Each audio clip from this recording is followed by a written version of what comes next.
मैं डॉक्टर प्रभास गोराई, सहायक प्राध्यापक हिंदी विभाग, सिंहभूम महाविद्यालय चांडिल, कोल्हान विश्वविद्यालय चाईबासा, झारखंड में कार्यरत हूँ। आज मैं स्नातक हिंदी प्रतिष्ठा द्वितीय वर्ष सेमेस्टर 3 सीसी पेपर 5 के अंतर्गत बीती विभावरी जागरी कविता की प्रासंगिकता पर विचार करेंगे।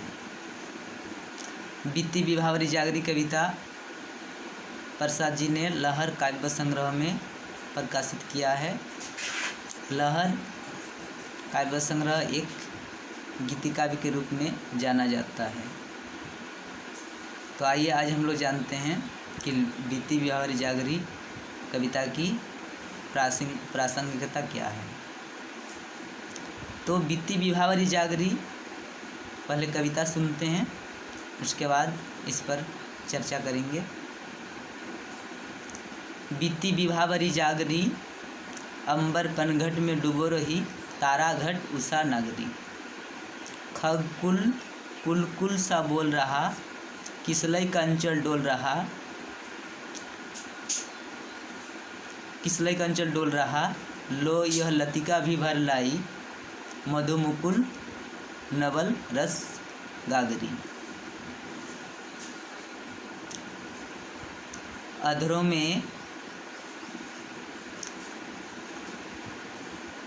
में राग अमन पिए, अलोकन में मलज बंद किए। तू अब तक सोई है आली, आँखों में भरे बिहागरी। इस कविता के माध्यम से एक सखी दूसरी सखी को जगा रही है, यानी ये एक प्रकृति परक कविता है। प्रकृति के माध्यम से मनुष्य को संदेश दिया है, यानी छायावादी कवियों ने कहीं प्रकृति को संवेदनात्मक रूप में, कहीं मानवतावादी रूप में, कहीं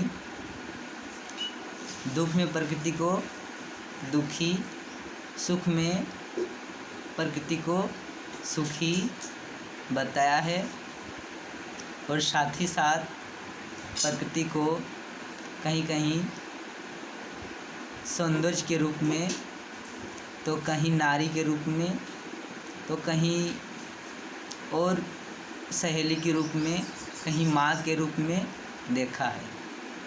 तो यहाँ कवि प्रसाद जी ने इस कविता के माध्यम से संपूर्ण भारतवासियों को जगाया है। इस कविता में कहा है कि बीती विभावरी जागरी।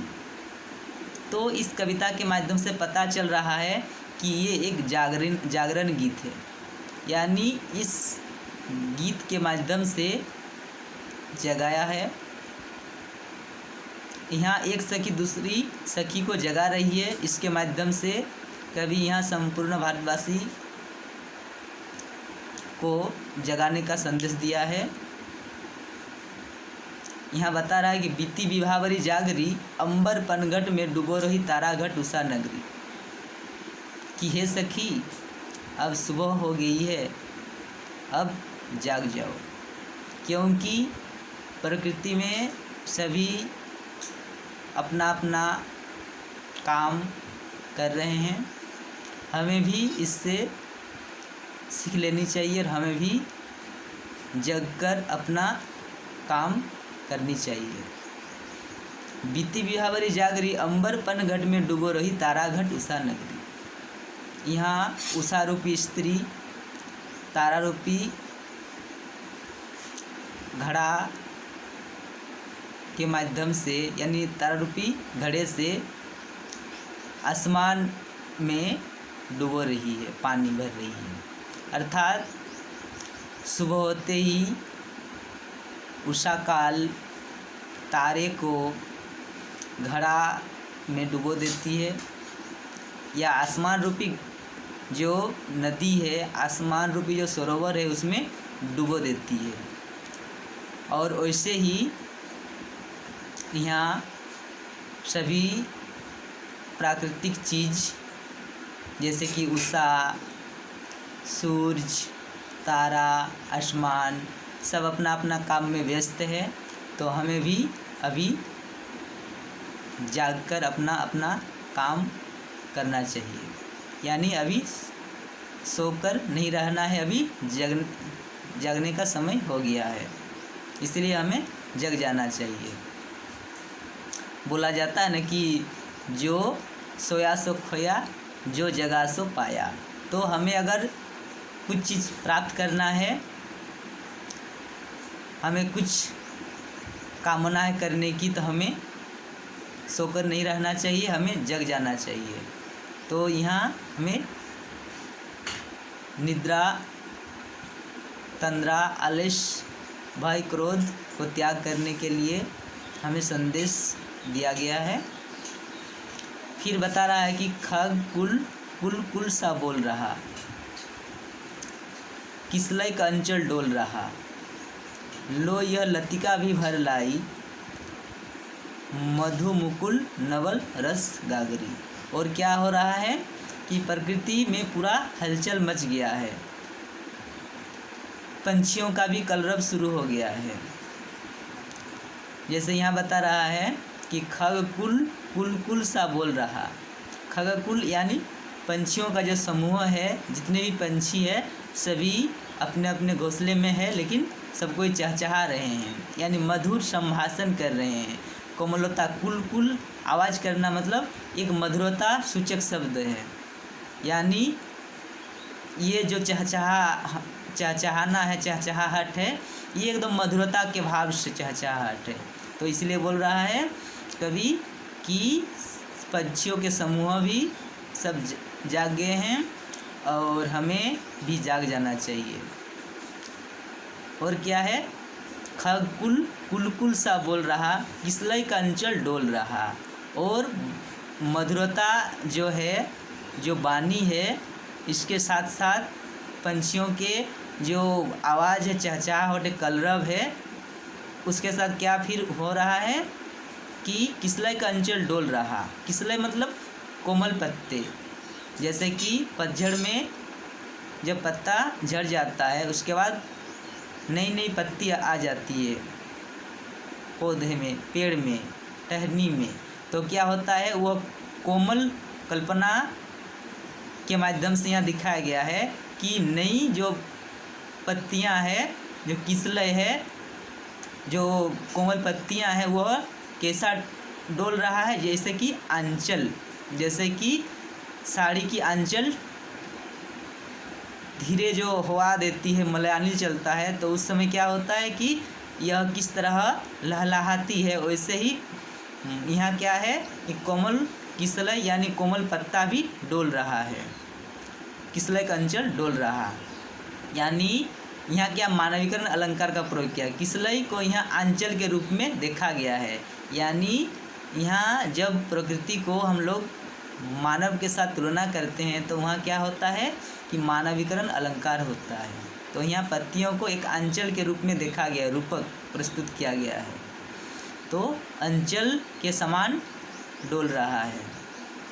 और क्या है कि यहाँ क्या लाई है फिर, ये मधु मुकुल रस गागरी, नवल रस गागरी। तो यहाँ जैसे कि जो नए कोमल पुष्प में जिस तरह सुंदरता होता है, साथ ही साथ मधु होता है, वो तो लग रहा है सुबह होते ही सभी ताज़ा फूल क्या हो गया, एकदम मकरंद से भरा हुआ नज़र आ रहा है।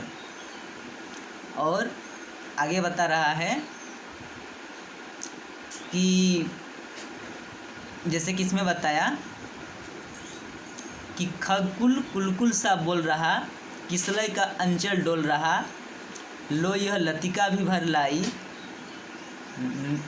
मधु मुकुल नवल रस गागरी। और ये लतिका भी भर लाई मतलब इसमें पत्तियाँ, साथ ही साथ लता, यानी प्रकृति में सभी जितने भी चीज़ है, पेड़ पौधे, लता, फूल, कली, मुकुल यानी कली जो होता है उसमें भी सब अपना अपना कर्तव्य में लग गए हैं। तो हमें भी इस तरह देख करके हमें भी जग जाना चाहिए। फिर आगे बता रहा है कि अधरों में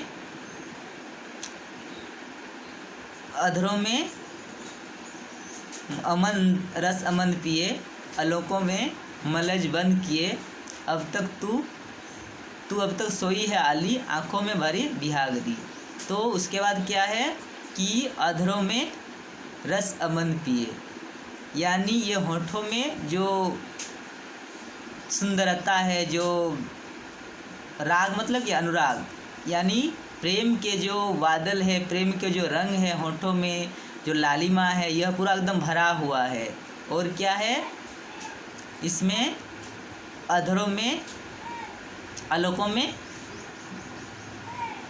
मलज बंद किए, आलोकों यानी बालों में लटों में क्या है मलज, मलय पर्वत का हवा जैसा कुछ दिखाई दे रहा है, यह भी खुमारी ले रही है।